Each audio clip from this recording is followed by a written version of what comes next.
आज हम बात करेंगे स्मृति और पलाश की कंट्रोवर्सी पर, जो दिन ब दिन और फिशी होती जा रही है। पलाश मुछल एक इंडियन म्यूजिक कंपोजर डायरेक्टर है। वो फेमस सिंगर पालक मुछल के यंगर ब्रदर है। और स्मृति मंधाना को इंट्रोडक्शन की कोई जरूरत नहीं। स्मृति इंडिया की सबसे पॉपुलर वुमेन क्रिकेटर है। स्मृति मंधाना और पलाश मुछल 2019 से डेटिंग कर रहे हैं। दोनों अपना रिलेशनशिप काफी टाइम तक प्राइवेट रखे। फिर उन्होंने जुलाई 2024 में अपनी 5 साल की एनिवर्सरी इंस्टाग्राम पर एक पोस्ट के साथ शेयर की, जिससे उन्होंने रिलेशनशिप पब्लिक बनाया। आज से 5 दिन पहले पलाश ने स्मृति को डीवाई पाटिल स्टेडियम नवी मुंबई में प्रपोज किया था। फिर प्री वेडिंग सेलिब्रेशन स्टार्ट हुआ, हल्दी, संगीत, सब। 21 नवंबर 2025 से शुरू हुआ सब, और वेडिंग के लिए डेट 23 नवंबर फिक्स की गई थी। फिर अनफॉर्चुनेटली शादी के एक दिन पहले शादी इनडेफिनेटली पोस्टपोन्ड हो गई। शादी के पहले स्मृति के फादर श्रीनिवास मंधाना को सिवियर चेस्ट पेन हुआ, जिसे ऑब्जर्व करने के लिए हॉस्पिटल ले जाया गया। ईसीजी और अदर टेस्ट होने के बाद डॉक्टर ने बताया कि कार्डियक एंजाइम्स एलिवेटेड है, मतलब potential cardiac issue.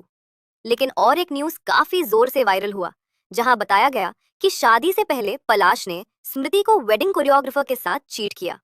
Same day मेरी डिकोस्टा, जो एक डांस और वेडिंग कोरियोग्राफर है, उसने इंस्टाग्राम स्टोरी पे पलाश और उनकी कंट्रोवर्सी का स्क्रीनशॉट अपलोड किया, जो कि मई 2025 की है। इन चैट्स में पलाश अलेजिडली मैरी को इनवाइट कर रहा था swimming, spa, beach walk, early morning walk on Versova beach जैसे आउटिंग्स के लिए।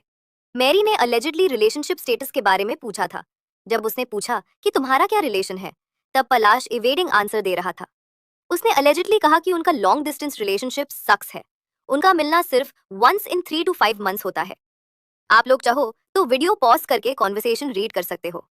कुछ और भी स्क्रीनशॉट्स बाहर आए, जहां ये लड़की जिसने चैट्स लीक किए थे, उसने अपनी तरफ से एक लॉन्ग क्लैरिफिकेशन दिया, जिसमें वो बोलती है कि मैं ही वो सेम पर्सन हूं जिसने चैट्स पोस्ट किए थे, और मेरी कभी इंटेंशन नहीं थी कि मेरी आइडेंटिटी पब्लिक हो।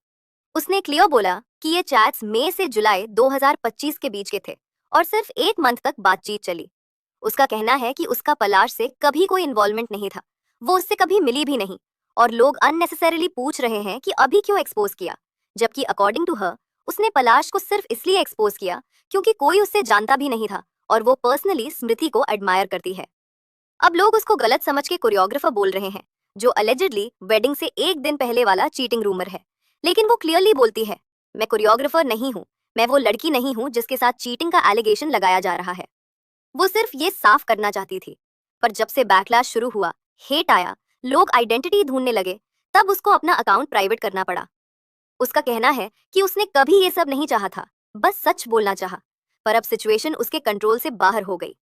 ये सब स्क्रीनशॉट्स अगर सच हैं, तो इससे एक बात तो क्लियर होती है कि जो न्यूज में है, शादी से पहले पलाश ने जो कोरियोग्राफर के साथ चीट किया, वो और मैरी डी अलग अलग लोग हैं। जैसे ही वेडिंग कैंसिल हुई एंड सोशल मीडिया स्टॉर्म शुरू हुआ, उसी वक्त फैंस ने नोटिस किया कि राधा, जो स्मृति की बेस्ट फ्रेंड है और जिसने प्री वेडिंग के हर सिंगल फंक्शन अटेंड किया था, उसने पलाश को इंस्टाग्राम से अनफॉलो कर दिया। एंड आई डोंट नो जो पलाश और स्मृति के बीच कंट्रोवर्सी है वो सच है या नहीं, बट बेस्ट फ्रेंड कभी बिना रीजन के ऐसे स्टेप्स नहीं लेती। Best friend knows the truth before the world.